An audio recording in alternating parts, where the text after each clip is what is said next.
and is trying to get to Jerusalem. And so the Romans know that the Arabs, you're outnumbered, you're out technology, you're out money, and you're facing two empires. Do you attack both at the same time? That makes no sense. But it's exactly what the Arabs did. They attacked. So he very politely backs his army up from the bridge in the ford and split it into 3 5,000-man units. He liked that. And he put one upriver, one downriver, and then pulled the other one away from the river. And he just waited. So the Persians and Romans start to cross the bridge and they're also crossing the ford at the same time. And he waits, and he waits, and he waits. When 50,000 Persians and Romans had crossed the Euphrates, he blew a horn.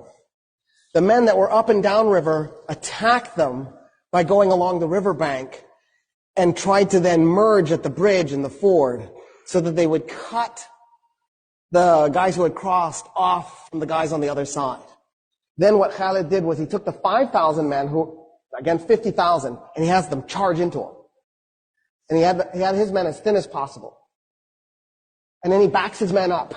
And then he charges again. And then he backs his men up. And he charges again. And every time his horses go in to those men, it compressed them a little bit. It compressed them a little bit more. So after a while, the Persians and the Romans are so compressed they can't move their arms, they can't swing their weapons. He's just compacted them together. And they realize what he's done to them. And they panic.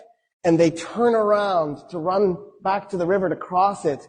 50,000 men turning all at once to stampede. You could hear the bones breaking. And then the Muslim Arabs just went in and started killing them as they were running.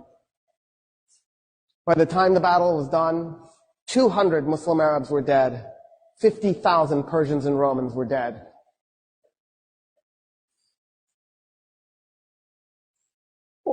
What is this? An Arab army has attacked from this side and is trying to get to Jerusalem. And so the Romans know that the Arabs, you're outnumbered, you're out technology, you're out money, and you're facing two empires. Do you attack